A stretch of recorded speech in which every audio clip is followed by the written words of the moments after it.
The views and opinions expressed on this program do not reflect the company, owners, management, staff, clients, or partners.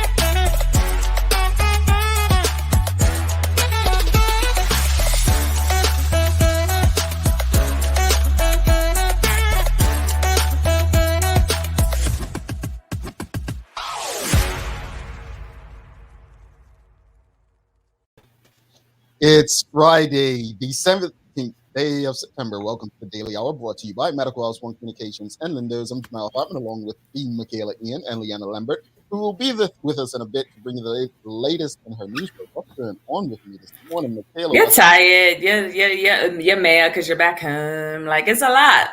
Yeah, it's back on the mainland now. Yeah, you know what, Kills? Saying that, right? As much as I loved being on vacation, it's not being back home and you're in bed, right? And it is, especially if you come back to it like a clean house. It's nothing like it. Yeah, for sure. And I will say this, I kind of mentioned it yesterday in the group that, folks, if you don't know what global entry is, it will change the way you travel. I've convinced two of our viewers to get it, and they travel quite a bit. I'm not going to call them out, but anyone who's ever traveled through Miami would probably say the same thing that people from South Florida say. It's the worst of the three airports down here. When you probably one of the worst international airports there, period, right? Yeah.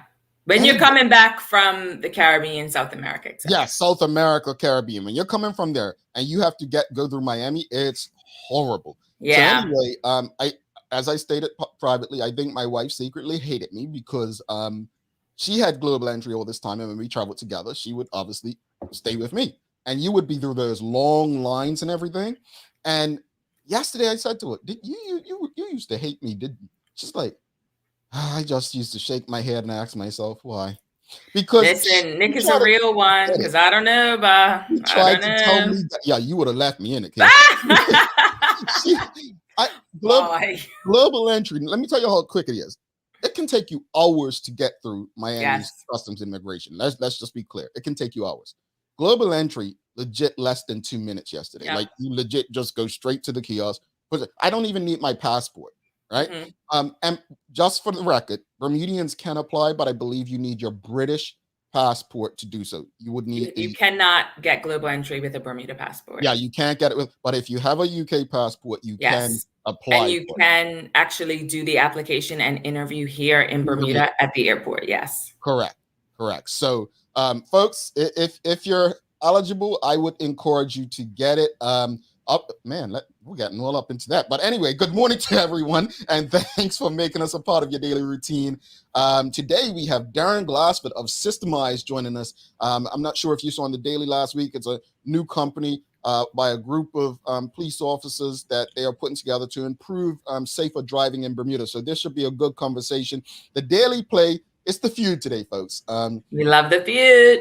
It's the feud. So Sherry may be with us in a bit, having some technical difficulties, but even if it's just Michaela, I don't know why you all think these questions are easy. They're not. Normal people won't get these answers. Like, give her some credit. Don't act like I'm giving her easy questions. Like, thank you. Like, oh, that question's so easy. It's not easy, because if it were easy, people yesterday wouldn't have been given completely different answers. Hello. So give us some credit, as much as I don't want to. Anyway, look, a lot. Again, I want to say this one more time, and I'll probably say it again. Thanks again to Philip Trott for filling in. He, look, folks, between him and Michaela, and I will repeat this, it's been a while. This doesn't happen overnight, convincing people to get up mornings and do this. Trust me, it's not just waking up, as Philip said. It's not just waking up and hitting live button. To some, it may be that it's work. It's work. So yeah, I don't know why my wife's in the comments like that. People talking about What blasting. she said in the comments. Bless you. Right? But no, seriously, folks. Honestly, I swear, any other woman would have been like, "You don't want to get global entry? I'm out. Peace. Whatever." But she rode with me, dog. She would stand in that airport. She could have been at the airport and home. No lie. It takes that long. It does. In Miami, man. Hadley and Stevenson Swan says, "Thank you very much." Yeah, folks. Honestly, global entry will change. Now you're making me go renew my British passport. So I'm going to do it. And I have to do it for all of us. That's the thing. Because otherwise it's just like, I can't be the only one with global entry. It has to be like the entire family. Someone just gave themselves a title. Get it, Nikki. You deserve it, boo. You deserve it because I don't know. I don't know if it would be me. I'm just saying. So look, there's a lot of things going on. Obviously, there's always a lot going on. But today, what I wanted to make sure we discussed was something that, I know, Michaela, you're on Marge's list every now and then, looking for assistance, sometimes providing assistance. And it's a place where people go to give feedback, right? I think it's a place where people go to complain, to be honest. Well, I was trying to be nice. I'm just saying. Man, some people don't have nothing to do, so they just complain. I love someone who's a bit more direct than me, folks. I really do. Takes the pressure off. As they say in St. Lucia, no pressure. Learn the lingo. But there's also social media, period. Like, people will rip a business down. They will go make videos and share it on WhatsApp. And obviously there was something that took place of a local business recently. So here's the question of the morning. And I really want to get as much feedback. And if you follow us on Instagram, the question was put on there. And if you want to, we'll share your responses on Instagram without making it public that it's you. So if you want to go there and share, and we can read from Instagram. But the question is very simple. What's the best way to share feedback with new and or small businesses, right? Do you feel like going on a Marge's list or going on making a video and sharing it? Or maybe just say, you know what, let me write an email to the business or a company, or if I know someone who knows the owner. Like, what is the best way, especially in a small place like Bermuda, where so many people who are in business, right? Like, I think the first thing we have to understand, Michaela, everyone in business is not a millionaire. Most people are not. Thank you. So the idea that someone's doing raising prices to rob you and take from you is probably very inaccurate. Your frustrations are understood, but when the thing is, when you understand how business works, when you have an understanding of that, it's not just let me charge $19 or $20 so that I can make money. You don't understand the expenses and the cost. Exactly. Exactly. What do you say, Kales? What's the best way to share feedback in those small businesses? So I have 2 points on this. So I have a friend who owns a restaurant, and if there was anything wrong with the food, he would always ask me to tell him. He'd be like, no matter what it is, please tell me. So I'd be like, okay. So if anything was wrong, I would tell him, and I would feel really awkward about it. But he's like, if you don't tell me, how can I fix it? And then the next person comes in and they're not enjoying it. And what are they going to do? Go and blast my business on social media, when you could just be like, you know what? This didn't taste that great, or the service was slow, or whatever it was, so that he can fix it. And so that's what I do now. It doesn't matter what restaurant I am in. If something is amiss, I let them know. Just because it makes more sense for me to let them know there. I'll be like, can I please speak with the manager? Can I please speak with the owner? Whatever. So that they're aware. I am not a fan of going on Marge's list and dragging a business. Now, if you have tried to get in contact with the owner or the manager and they've brushed you off, or they've been rude to you, fine. You want to go ahead and let people know, that's fine. However, like you said, Jamal, most people who are running businesses in Bermuda are not millionaires. They're not. So when we're sitting here dragging people's businesses like that, they're losing money, they're losing customers because maybe someone had a bad day. Maybe you had a bad day. Maybe your expectations were a little bit high. I don't know. But at the same time, it's like, we need to be considerate of the fact that these are small businesses. And especially when it's a new business, you have to be considerate. And we also have to remember the cost of doing business in Bermuda is stupid high. Mm-hmm. It's like absolutely ridiculous. And don't talk about like bakeries and sugar tax and all of that. It's insane. And the thing about business, the beauty of it is that we have choice, right? Yeah. We have choice. So if you don't like something, you don't have to buy it. I recently went to a business that's been on Madge's list a couple of times, people complaining about the prices of this, that, and whatever. I happily support that business because I find the product to be excellent, and I'm happy to pay money for excellent product and service. Yeah. No, but it's that simple. I want to emphasize what you said. Like, if you have such an issue with a business, right? And it's really as easy as I'm making it seem right now. If you have an issue with the prices, let's start with prices, because I feel like there are a couple things in there I think people should really remember and take from this convo. Mm-hmm. The cost of doing business in Bermuda is extremely high, right? It's a joke. So to do business in Bermuda, you have to pay to do it. Then, just to break even, folks, it's not easy. So again, maybe it's time for people to say, you know what? I can't afford this. Let me just go elsewhere where it may be more affordable, rather than moaning and complaining about the price. Like, this person's not trying to make your life hell by raising their prices. Trust me, I as a person who has been a business owner on more than one occasion, prices are not determined to make someone's life hell or to outprice certain people in this aspect as a small business. Yes, there's Burberry, who may say, you know what, this $10 shirt with our logo is going to be $500 because we only want certain people wearing it. Right, because it's value. It's value. You should be pricing based on value, and it's very simple. If you can't afford something or you don't want to pay it, that's fine. Like I said, the same business that I love to patronize, I ordered a coffee from there, and I was shocked that the coffee was $7.75. $7.75. So I won't go back there for coffee. It's very simple. I can just go down the street and go to Buzz. I know people have problems with Buzz, but I love their coffee. And I can go to Buzz and get a coffee instead, but I'll still get whatever else I need from this place that I find priced based on value. $7.75 for a latte is insane to me. Well, let me answer the question before we go to the audience. What's the best way to share feedback with new and or small businesses? And we have a small business, new and small business, coming on today with Systemized, right? And so this would apply. What I would do, what I traditionally do now with small and new businesses, I would actually try to send an email or help me if they have a website.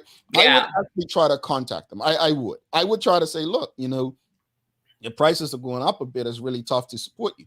This may actually trigger an idea for them to say, you know what? Maybe we should have a rewards program. Maybe we should have a frequent customer program. Something like, you never know how your feedback can improve them. Let it be constructive. Let's go to the comments. Exactly. Carla John says, what happened to complaining directly to the owner? Well, I concur, but sometimes we don't know who the owner is. But also, it's easy to find the owner of a business. It's very easy. Most businesses have a website where there's an email, a phone number, something. No, indeed. But the second point to that, not all owners are, how can I put it, easy to speak with. So, which is fine. Then you can speak with the manager. The manager is meant to deal with front of house people. Correct. But that said, not all people who are in the service industry are service people, if that makes sense. So again, if that's not an option, then hey, what do we do? Terry Tukul says, approach them with respect. Don't go there trying to get free food out of it. No. Okay, I'm in service industry as well. So I sell experiences in an arena, and let's say someone has a bad experience at the Janet Jackson, like Michaela's a huge Beyonce fan. She goes, Beyonce, the sound's bad where she was sitting. Okay. Michaela says, oh, well, I'm going to blast them on the internet or unless they give me free tickets. Well, you think if Beyonce comes back to that arena, you blasting this company on the internet's going to really make a difference whether people going back to see Beyonce? Exactly. Exactly. What would help is you sharing your experience, right? I'm going to tell you what works with us. Sharing your experience. And then guess what? Don't ask for anything. They'll actually say, you know what? Let's try to make this right for you. But that's what happens 9 times out of 10. But again, people don't think like that. People go straight to the internet these days, and it's like, oh, they charge me this or that or whatever, or the experience is bad. Folks, there's a way to do this, and it's one that everyone can benefit from. Let's go to Heatherly and Stevenson Swan says, if it's constructive criticism, send an email, as some people receive messages to help their business as negative feedback. Email would be private. If it's positive feedback, social media would be appropriate, in my opinion. Positive feedback, social media. Terry Too Cool says that part kills. The cost of doing business here is high, even for community clubs. Kales, you're gonna love this comment. Says too much champagne tastes with bare money. Listen, there's a lot. I mean, for me, when you have people complaining about the cost of something went up by $2, or the cost of something went up by $3, and you're like angry, and you're talking about how the business is trying to rip you off. Ain't nobody trying to rip you off because they raised their price by $3. They're not. The cost of living has increased. The cost of doing business in Bermuda has increased. We all know that the pandemic has made it very difficult to get certain items into Bermuda. Things cost more money. It is what it is. But I feel like people want to attack small businesses, especially Black businesses. But like when Marketplace does it, it's fine. Yeah. The Sonia Clark says, really, this is not the audience that reacts in that manner. Let's consider who these folks are, and not the facts that and the fact that social media gives them a voice. Believe you me, people sit at home and wait for the opportunity to share their negative. Well, I'm going to touch on that's sad, Michaela, if you don't mind. The one about Miles, not Miles, sorry. It was about a new business like Miles on Madge's List the other day, and Michaela basically said, folks, I'm gonna call myself out. She says, it sounds like a hating post, whatever. I did. And, Kale's got time for folks, right? But so not a lot of time. It's like this much time. So, but that post right there, for instance, what Michaela said in terms of it being a hating post, folks. At the end of the day, if I see a new business, right, and I can't afford it. Okay, for instance, we go in jewelry stores on our vacation. I know I can't afford like at this point in my life, $2,500 earrings or anything. Like that's just not me. But I'm not gonna complain to these people. Well, I got these earrings for $1,000 from St. Thomas and like, come on, that's what we're sounding like. That's what we're sounding like. This, it's got to be a better way. It just infuriates me because it's like, for instance, I can go to Miles, I'll just use Miles as an example, and they have these chocolate bars that I like. They're like $12.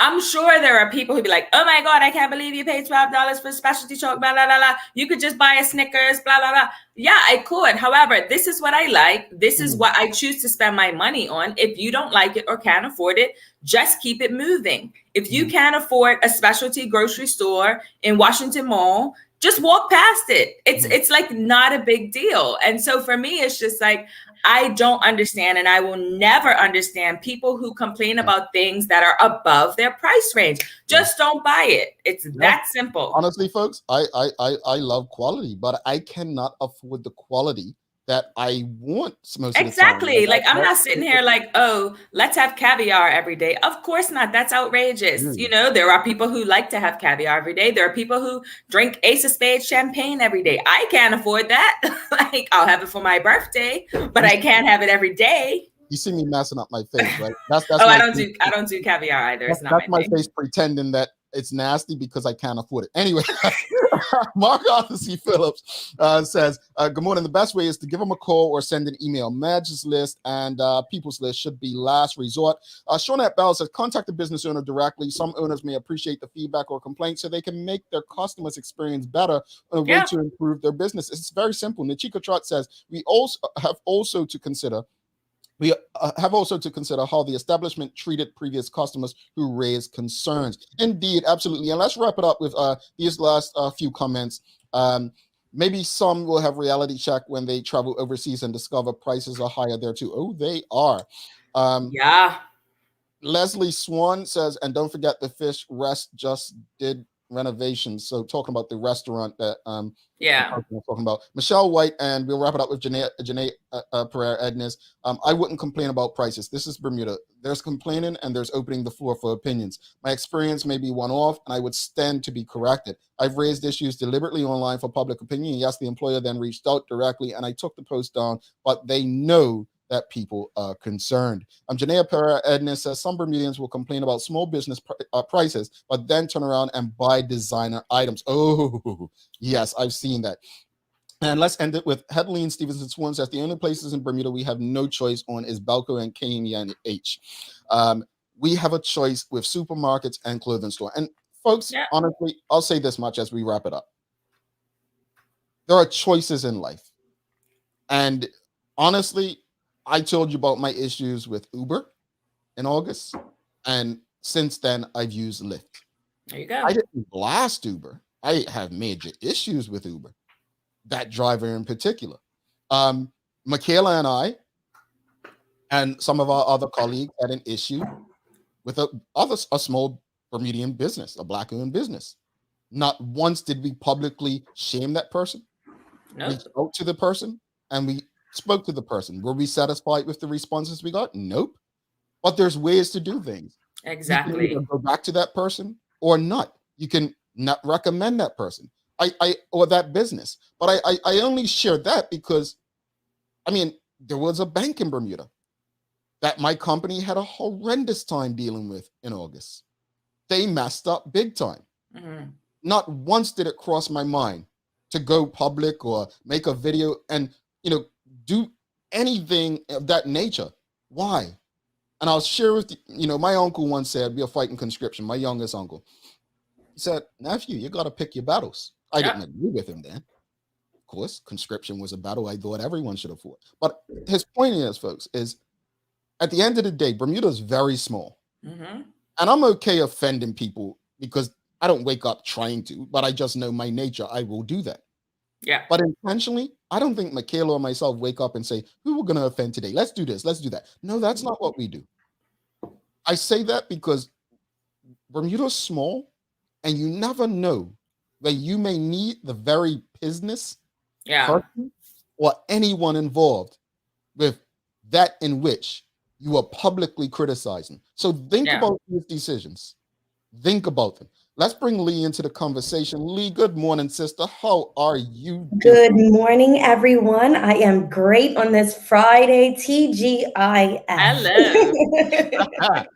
I don't know. You guys get too excited about Friday. It's like, oh, I'm happy I don't have to see Jamal for another 2 days. Like my it's not that. It's not that at all. Might be a little bit of that. I mean, wow. Lee was just like, take it. Got you.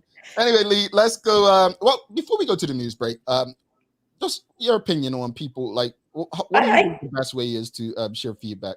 I couldn't agree with you more. Like, I've never been a fan of blasting people on social media. That people hide behind screens and phones all the time, and that person is right in your face. If you have an issue, if you think that you could give positive feedback or some sort of feedback that can increase the service and quality of that business, go and tell them. And as a person that used to run my own business and operate it, it's not easy in Bermuda.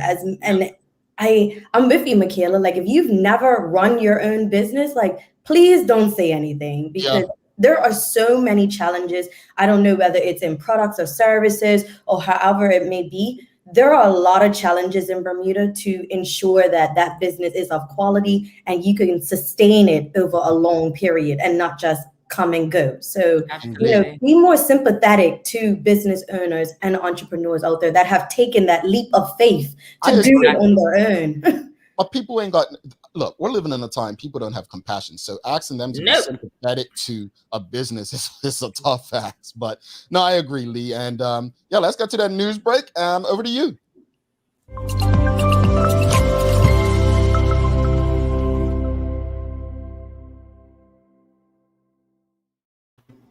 Thanks, Jamala, Michaela, and we do miss you today, Sherry. TGIF again to all of those that are tuned in with us today. I hope everyone is having a great start to their day. I'm Leanna Lambert, and it's time for our daily hour news break. So in today's top stories, police have now confirmed that the man found lying in the road at Blue Hill was not involved in a road traffic incident, but had been fatally stabbed.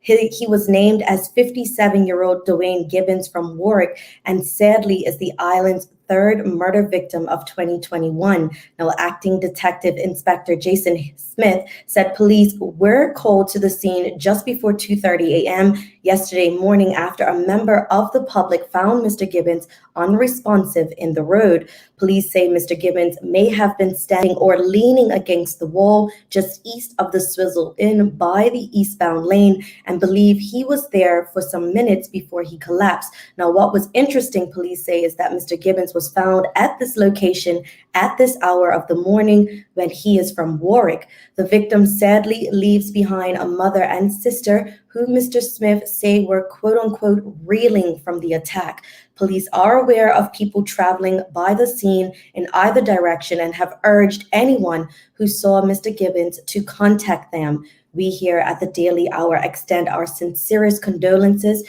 to the family and friends of Mr. Gibbons. In other news, government has been criticized for failing to consult with other stakeholders before introducing hikes to health insurance premiums. Now, increases to the standard premium rate were passed in the House of Assembly last Friday, but the island's white-collar union, Bermuda Public Service Union, has claimed that other parties should have been consulted before the legislation was drafted.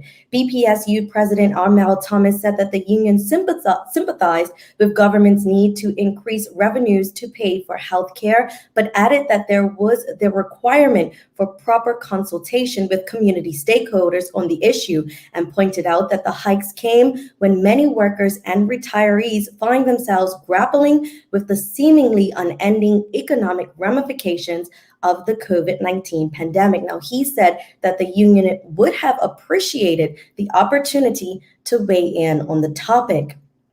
And while it was originally announced that there would be fireworks display as part of the Flora Duffy Day celebration, there has been a change of plans. City officials stated that they are looking forward to celebrate Flora's historic achievement next month. However, due to the increasing COVID-19 cases, they decided against a fireworks display due to the nature of such an event, which may encourage large gatherings of people to congregate in one place. Now, the Bermuda government has declared October 18th a public holiday to celebrate Bermuda's first Olympic gold medalist, Flora Duffy, and the details of the celebration were announced in the Senate on Wednesday, stating that there will be a motorcade, ribbon-cutting ceremony, and check presentation. Taking a look at today's weather, we have a high near 85 and a low near 77 degrees. Cloud cover remains over the island with a few showers about. A low to our distant west continues to generate extensive amounts of cloud, which blankets our region for a couple of more days. Now, as the center of the low passes well to our north, it will slowly drag a frontal boundary over us and bring an increase to local winds and potential of wet weather throughout the weekend. So you might want to keep that umbrella handy. That's all for our daily hour news break. But just as a reminder that the 12:30 to 5 a.m. curfew comes into effect today. Let's head back to Jamal and Michaela in the studio for today's Daily Focus. Thanks for that, Lee. And as we have Darren Glaford from Systemized coming on talking about safe drivers, and I'm glad you reiterated the curfew, because there have been instances where people have been rushing home and getting in accidents and so on. And you need to keep this in mind, folks. Put yourself in a position where you don't have to rush. Let's be safe. Leanna, Michelle White did ask, will Leanna be talking about the dirty bus drivers out and service suspended? I don't know if we have details beyond WhatsApp. We don't have details at this yet, but the story's still developing, so we'll make sure that we bring you an update as it comes through. Yeah, I only saw that through WhatsApp, and Same, yeah. reports based on WhatsApp. No, we do legit reports. No shade, Michelle White. No shade. I was just saying. We did speak. See it in our WhatsApp group. Lee, thanks so much, and we'll see you on Monday. Enjoy your weekend. We will miss you, even though you won't miss us. I'll miss me. Hey, she'll miss me. Wow. I miss you guys. Have a good weekend. Bye, Lee. Bye, guys. All righty, let's take a quick break. We'll be back with our guest for the day, Darren Glaford of Systemized. This should be a very good conversation. Do not go anywhere. Make sure you share it. Safer drivers in Bermuda. Nuco is a company impressively dedicated to the production of coconut concoctions. Their motto is coconuts for life, and however that resonates, it seems to have done the trick for vegan snack lovers. Nuco uses 3 ingredients in their wraps: pure organic and GMO-free coconut meat, coconut water, and unrefined virgin coconut oil. Nuco extols them as the all-natural alternative to bread and tortillas. This month we're featuring gluten-free Nuco organic coconut wraps in a 5-pack. Lindo's, why go anyplace else? Mom's celebrating her 70th birthday next month. Have you noticed her age is catching up with her? Yeah. Plus, she's having a hard time getting up and around like she's used to. I would sure hate to see her fall. At Medical House Limited, we can help make life situations easier. We have electric beds, motorized scooters, bath stools, walkers, you name it. Mom's been real good to us. We'll get her birthday and Christmas gifts from Medical House. Medical House has relocated next to the Dandytown Field, number 6 Bakery Lane, Pembroke. Telephone 292-3622. All right, welcome back to the big show. She's Michaela and I'm Jamal Hartman. It's the Daily Hour brought to you by Medical House, One Communications, and Lindos. Without further ado, let's bring our guest for the day, Darren Glaford from Systemized. Welcome to the show. Good morning. Morning. Morning. How are you? I'm fine. Thank you. It's Friday. Yes. Friday is usually a great day for most people. But no, first off, thank you. Last week, and hopefully Sherry is able to get on. She's having some technical difficulties, but I remember we read the article in the Daily, and she was most excited, right? She was in the group like, right. Just like, yes, this is perfect. Like, I want to talk about it. So I'm really hopeful that she can get on, or we just bring you back and we talk again. Look at it. Exactly. She's in the audience, right? Right. Hopefully I can make it because she was very excited about this conversation. But let's get right into it. Just speak to the audience for those who don't know. What is your background and the background of your colleagues? Yeah, so it's no secret we are all police officers, and we are all or have been police driving instructors. So we are highly trained, highly qualified, and highly experienced to deliver driver training for motor cars, motorcycles, and trucks. Mm. All right. Absolutely. So where did the idea for Systemized come from?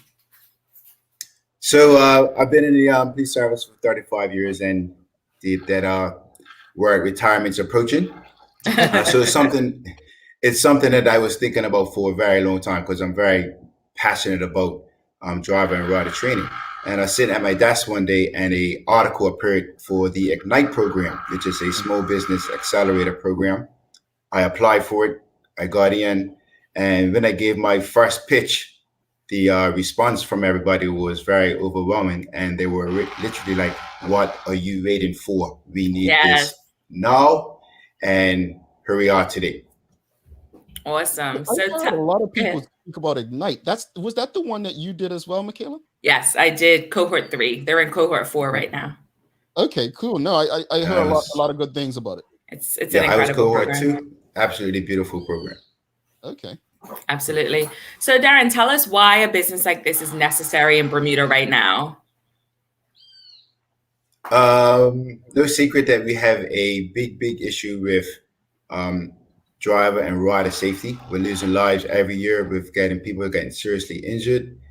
And my opinion is that part of the problem is that people are not getting trained how to ride and drive on the road. Mm-hmm. And we're not changing them. We're not giving them the right mindset from the beginning. Okay. So from when I was 16 to people who are 16 now, you basically get your license and then you're left to go on the road. But nobody's really, spending time on the mental and the attitudes and the behaviors before you even drive and ride on the road. Mm-hmm. And then it's the skill set. So we recognize today that a lot of kids They spend a lot of time on video games. Mm-hmm. They don't ride paddle bikes, and then they go 16 and they want to get a motorbike, but they don't know how to ride at all. Right. So initially the idea was that we were going to train people who had passed Project Ride, because in order for them to ride on the road, they have to have a license. But now we're getting so many phone calls from parents and adults that want to learn how to ride a bike. And what we find is that's actually probably a little better, because now we're teaching them from the beginning the right thing to do. So they're not going to develop they shouldn't develop bad habits, or it's a lot harder to develop bad habits when you're being taught the right thing. Right. So I'm glad that you kind of went into that, because I wanted to ask, like, who is the program designed for? Is it new drivers, old drivers, or can tourists take it? Like, who's the target market? So the target market initially was going to be 16-year-olds. That was going to be the target market. And then we do have programs available for people who want to get an advanced driving qualification, or just increase their skill set to avoid getting in trouble. Tourists is kind of out of the picture. They get a license in quite a different way, but pretty much we're targeting anybody that either wants to improve their driving, or particularly parents who want their children to come home safe. Absolutely. So tell us, what's the difference between your driving and riding training and the others that exist already? Right. So the big difference is that our qualifications, our experience, and our passion. We have a passion for driver and rider training. We're committed. And to my knowledge, we are the only ones qualified to actually train people to ride motorcycles on the road. I think it was the guy, Antoine Richards, that was doing it before. He was by himself. But we have a big group of instructors that are teaching the same standard and expecting the same level of professionalism. And that's the difference. Interesting. So would you say, go ahead. No, I was just saying, I've never considered that. Like, you see the driving schools, like the people that take you around to learn how to drive and whatnot out of TCD. But I never considered, outside of Project Ride, no one takes you around to like ride. I don't believe. I didn't think. Not at all. You said that just now. No. Yeah. So when a kid finishes Project Ride, which they do in a parking lot at TCD or at a school, they get a license, and then they go ride on the road. They have no idea how to negotiate a roundabout. They don't know where that vehicle should be positioned. Oh, I thought all of that was included. Wow. It's kind of difficult to teach you on paper how to negotiate south roundabout or north roundabout if you don't experience roundabouts or experience junctions or experience how to, at TCD, you're traveling at 5 miles an hour through cones, but then we're putting kids on the road and expecting them to ride down Harbor Road and make it around the corner. And we have enough cases in Bermuda. So that's the real big thing. There is no, and most other countries, if you go to the UK, you have to spend a lot of time learning how to ride or drive on the roads before you actually get a license. So I know that TCD and Project Ride are actually trying to make some changes. And hopefully that comes sooner rather than later, because it's needed. Absolutely. So would you say that your training focus is more on defensive driving, since you all have a police background? Yeah, I guess we probably wouldn't use it. I guess I don't use the word defensive, but we're trying to teach you to not get into trouble, not to get in an accident. Most people in Bermuda, nobody gets up and drives to work or rides to school and says, I'm going to get in a collision today. Nobody does that. Of course. But we have a high amount of collisions. And the reason why is because nobody is driving or riding to work and concentrating just on driving and riding. We're doing something else. We're distracted. We're on the phone. We're having a conversation. We're reading the paper. We're looking at the scenery. Nobody's really, most people are not really concentrating on the road, on the road and the journey. And if we did that alone, accidents will decrease. The most common cause of accident is people following too close. So if I don't want to get in an accident, then I'm not going to follow the car in front of me too close. If I don't want to get in an accident, I'm not going to ride at high speed around a corner, or I'm not going to ride at high speed, period. So we have to change the mindset. It's not just about the practical application of I know how to ride a bike. I can drive around a corner. Most of us can ride and drive fast, but that's not going to prevent you from getting an accident. It's just increasing your risk that you're putting to yourself and others. Mm-hmm. And that's what we're trying. That's what the message that has to start before you even get in that car. Now, did you check your tire pressures on your bike? Mm-hmm. Did you make sure your bike's got oil? Did you make sure it's got enough gas to get where you're going? It's little things like that. How are you feeling? Are you actually feeling okay to drive and ride to work? You know, but we don't do this. We just get in the car, we drive to work and ride to work, Absolutely. and doing everything else on the way.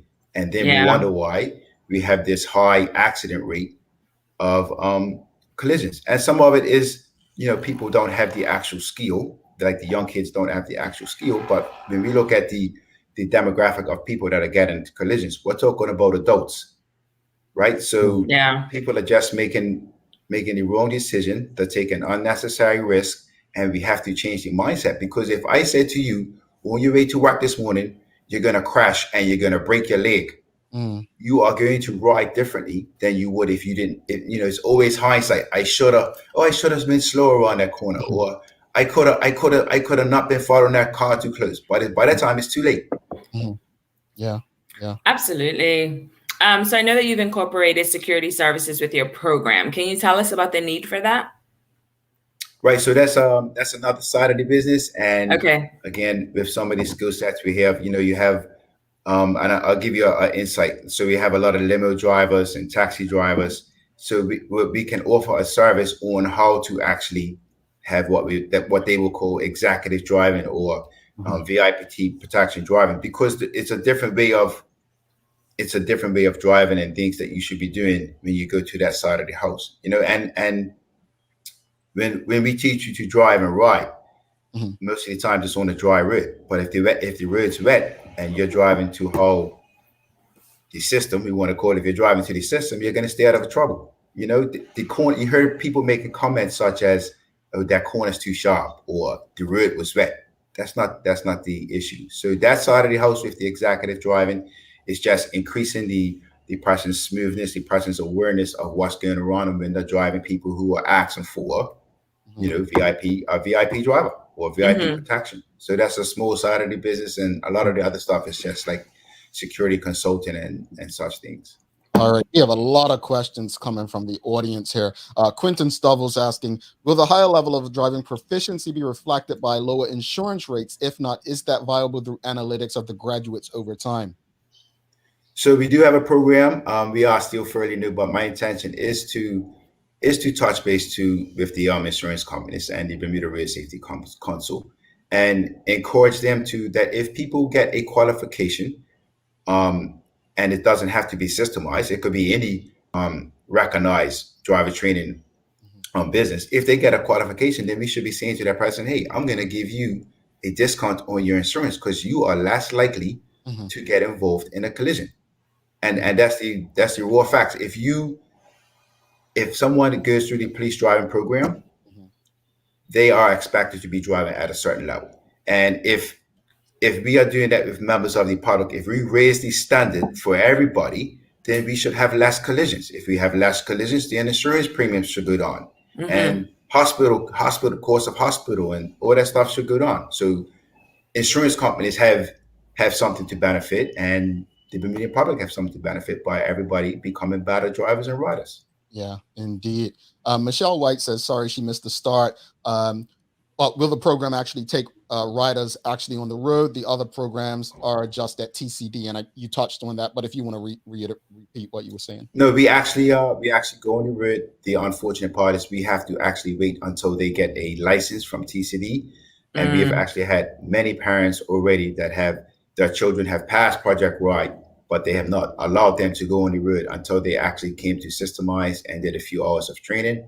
And we said, yep, they're pretty good to go on the road as long as they follow what they've been told. So hopefully there will be legislative change in the future for Project Ride.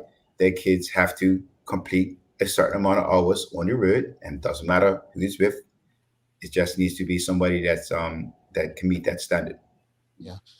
Malcolm Morena is asking, what type of training is required to become a police qualified instructor at the police? I think in total I did 4 months of driver and 4 months, no doubt, yeah, 4 months, 5 months and 2 weeks of driver and rider training. Mm, mm, And that wasn't all at one time. mhm, So that took a few years to get to that level because mhm. you have to start at a real basic level, then you go to an advanced level, then you have to go overseas to get more training. So I Oh completed wow. perhaps three. Yeah, and most of the guys that are involved in Systemized have those qualifications. Okay. Lydia Simmons says there are no speed limit signs posted throughout the island. Lots of people don't know what the speed limit is in Hamilton. Actually, I know Seriously? I, as crazy as that sounds, I don't even remember seeing speed limit signs in Bermuda. But the fact that people wouldn't know the speed limit, Everybody knows the speed limit. Come on. that would be concerning. If someone has a license and doesn't know the speed limit. Yeah, I think what she's saying is that the speed limit in Hamilton and St. George's Village is different. Is it? Not, yeah, it's lower. Well, I mean, from your perspective, I mean, I don't know. I don't live in Bermuda. Are there not signs up in those places? No, I haven't seen any speed limit signs No. recently. There were before, but I can't remember if there is one Yeah. going into St. George's. There used to be one going into St. George's. The only speed limit sign that I can recall off the top of my head is by Jennings Road, because it tells you if you're going too fast and gives you that little sad face thing. And I think No, there's one sister. on East Broadway. No, we're talking about the lawfully placed signs, not the little digital ones. We're talking about the one. Oh, I don't Yeah. know where any of those would even be. Well, I know people for years were calling for different speed limits on different parts of the island. And in your position, based on Lydia's comment, the fact that obviously Michaela and I didn't know that, and thank you for that, Lydia. Do you think that we need to be more public about the speed limit? Like East Broadway, it may be 35K. In certain parts of St. George's, it may be 20K. Like, do you think that would help with driving in Bermuda? Whether it will help or whether there's a need for it. So yeah, they should have a conversation. Traveling at 60 kilometers on Kinley Field Road is a completely different picture from traveling at 60 kilometers on Harbour Road. In the UK, they have speed limit zones all over the UK, but the standard of driving is so different that most Bermudians don't read the sign because they know where they're going. Like we just said, where are the speed limit signs? The average Bermudian does not look at a sign because they know where they are going. If you go to another country, and all of you have probably driven overseas, you are constantly looking at signs. Yes. Am I making a right turn? Is this a one-way street? Bermuda, we don't do that here. So it is. I think there is scope for conversation. There is always this question about, is the speed limit high enough? And let's be honest, nobody's driving around at 20 miles an hour. No. Right? So nobody's driving at 20 miles an hour. People are driving at much higher speeds, and then it's getting forced at a different speed. So I think the conversation needs to be had. Do we need to change the speed limit? But with that comes other issues. But at the end of the day, the starting position is that we should be increasing everybody's education around driver and rider training, so that it doesn't matter if the speed limit says 30 miles an hour. And I know if I can't go around the corner at 30 miles an hour, I'm not going to go that fast. Right. Yeah. I think just getting back to the original purpose is driver training, like creating safer drivers. And I will say, I drive 40 miles each way to work every day. So we're basically almost the length of Bermuda twice to and from work. Right. And I'm going to be honest, I have a little rage in me because there's one thing I don't do, right, is I don't text and drive. If I'm at a stoplight, I'll pick up my phone, whatever. But when traffic's slow and I'm going past people, and, I'm not a grandpa driver anymore. My wife used to call me grandpa. I was a bit, I took my time. But if I can count, if I just took the opportunity to count the amount of people that I see as distracted drivers on a daily basis, and I'm in Florida, right? I would say 95% are distracted drivers. And so I say that because this is the US. It's hundreds of people I'm passing. In Bermuda, how important is it? Like, I mean, we were in a car. We went from Kroll to Southampton, right, in Bermuda, and it was like 15-minute drive, right? That is considered a long drive in Bermuda. Yes. What can you do to encourage, like, Bermudians? Look, just put your phone down. It's only going to take you 10 minutes to get where you're going, like to improve, to get through the minds, because you spoke about mindset earlier, to get them to understand, look, yo, folks, answer the text. 10, 15, 20 minutes. What are some things that you guys can do to encourage that? Yeah, so I think it's not going to happen overnight because we've been practicing bad habits. So everybody has these bad. When you practice something, you get really, really good at it. So we need to start practicing the good habits, and it's going to and the 16-year-olds that are getting a license really have no choice, because in order to get that license, they're being shown the good habits. Adults just have to start saying, "Hey, I'm making a change. I got to be responsible for my actions," and think about the consequences. Think about if you're on the phone and you go around the corner and you hit somebody, or think about if you're riding too fast and you go around the corner and you kill yourself. You have to. I know it's easy to say we have to change the mindset, but a lot of people we're talking about are already adults, and so the other side of it, the people that are not willing to change, is going to be the enforcement side of it. It's going to be the police and the courts that are going to say, well, you're not doing what you're supposed to do, so here's a $500 fine or whatever. But from my point of view, it's definitely people taking the responsibility for their actions. And like you say, if you drive from Somerset to Taunton, it's a 45-minute drive. It's not that serious. The text message could be, leave a little bit earlier so you don't have to make crazy overtakes. That's what we have to do. Second last question. I was going to say last, but second last question. I think of this because it happens in the US. Is there a way, you're all police officers, you have qualifications that no one else has, right? Is there a way for you to work with the courts, right? So you have people that, they get points against their license and so on. Is there a way to say, you know what, this person's a repeat offender. They can either do a systemized training course to improve their driving or riding, right? Or they get such and such fine and years worth of. Do you think that would be something that can happen, or something that can be worked on to actually improve the attitude on the road? Yeah, absolutely. So we've actually had conversations with the Road Safety Council, and I know the police have had conversations as well. And this is not just about, if you go to court, you got to come to Systemized.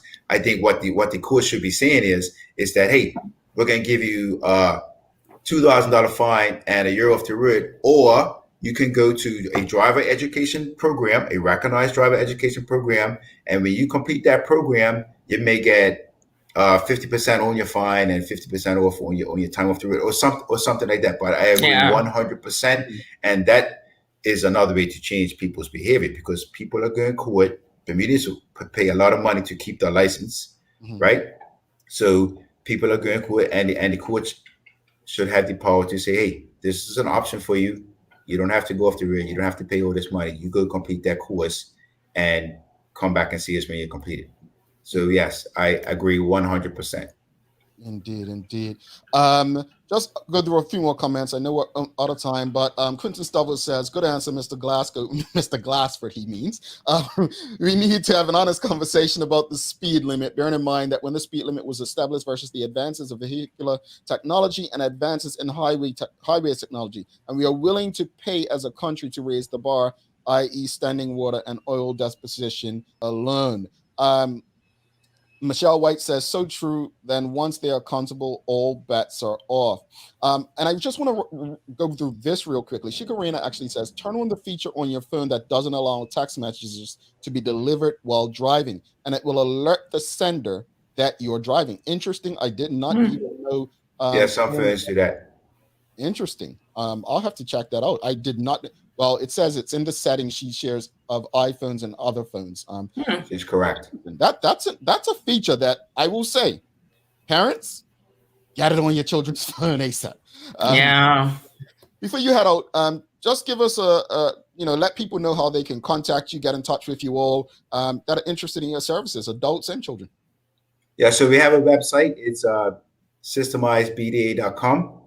And then we also have an a email, which is info@systemizedbda.com.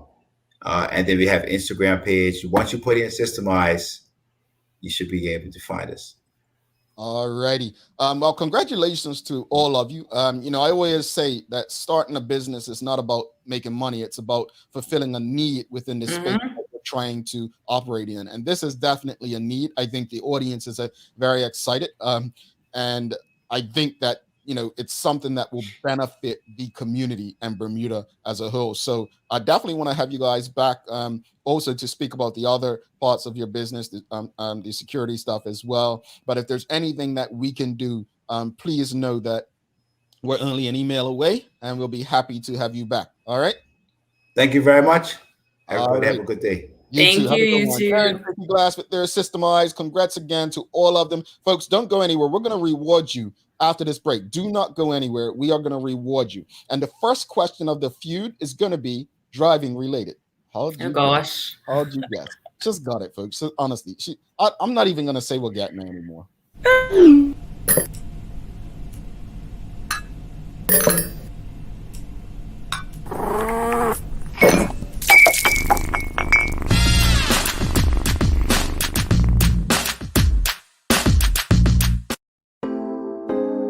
Same smooth sounds, different name.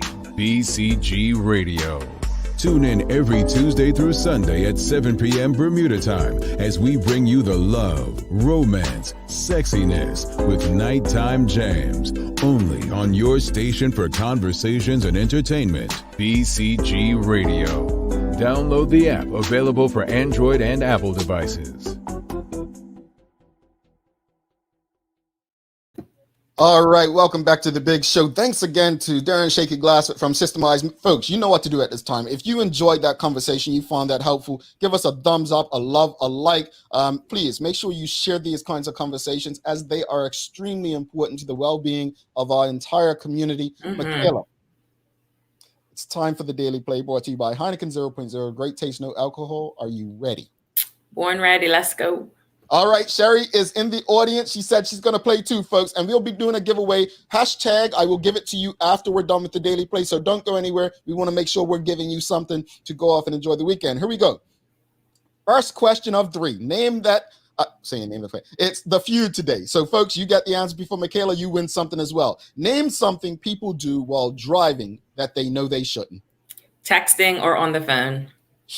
See, I told you it's going to be easy. Number 1 answer was talk on the phone. Number 2, eat, drink. Number 3 was drive recklessly. Number 4 was put on makeup. And number 5 was read. She says yes. Listen, at the stoplights. Yes. No one got it before you, but everyone's pretty much the same texting. All right, second question, folks. Here we go. Name a question a father might ask his daughter's new boyfriend. How much money do you make? Where do you work? Yeah, that's pretty. I'll give it to you. It was have a job. So yeah. Where do you work? Number 2 was what's your intentions? Number 3, what time you're coming home? Number 4, how old are you? And number 5, where you going? Where you taking my daughter? Okay. People are getting the answers, but you're fast, Michaela. Here's the last one, folks. Who are your? This is the most Bermudian answer to that question. Adeline got it. Who your people? Here's your people. That's what Bermudians would say. Who's your people? Yes. Yep, everyone's like, who are your parents? This is If this were a Bermudian game, it's the feud. But that's what the answer would be. Number 1. I agree. All right, and the final question, folks, for today. This is just nosy. This Bermudians, we know what Bermudians would say. Name something you might watch through binoculars. Birds. That's number 1, Kales. But stars. If that's number your 1, neighbors. birds is number 1. But if it was Bermuda, name something Bermudians would watch through binoculars. Your neighbors. She got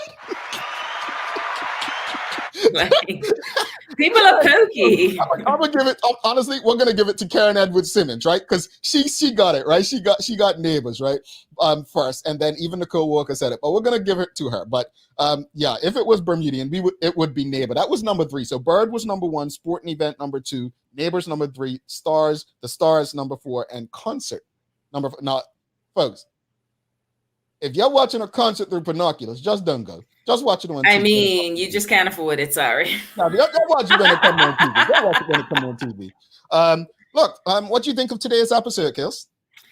I thought it was a great conversation. I really appreciated what Systemized offers. Like if I decide that my son can ride a bike in 3 years, I will definitely have him go through that training.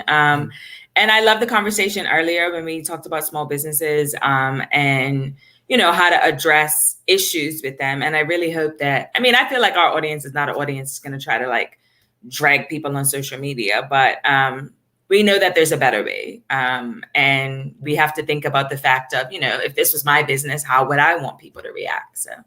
Yeah, indeed. And I just want to touch on that as well. And I think it's interesting you said that because I've got some text and someone even said in a comment, like, that's not our audience. This audience is not the audience that's going to drag people. And that's true, right? We don't have to worry about it. But the conversations are still important because we know people who do this. And it's important to talk to them about it, right? And to share the good information we have. I appreciate Systemized, not just because they're family, but, you know, as I just stated, like it's all about fulfilling a need. And we need to improve the safety on our roads. And to improve that, we need to change the mindset of the people on the road. So thanks again to Darren Shaky Glaford and all of the fellas at Systemized, and we wish them nothing but the best. Again, if you enjoyed that conversation, give us a thumbs up, a love, a like. Kales, you got some daily inspiration for us, right? Sure do. Ready? Yep. All right. This is from Benjamin Mays. The tragedy in life doesn't lie in not reaching your goal. The tragedy lies in having no goal to reach. I like that one. I like that one. Folks, we have Paula Cox, the former premier of Bermuda, Paula Cox, who, if you know, has not done anything public since she's been out of office. The Honorable former premier Paula Cox will be on this show next week. We love her first. Yes, we do. You do not want to miss that conversation. Thanks again to our partners, Medical Wells, One Communications, and Linders for ensuring that we're able to do this with you on a daily basis. As always, we appreciate you, we love you, and we thank you for making us part of your daily routine. If all goes well, we'll be back to do this again with you next week. She's Michaela Ian, and somewhere out there in the audience is our sister Sherry. I'm Jamal Hartman. My friends, please do make it a great, safe, responsible, and respectful weekend. Yes.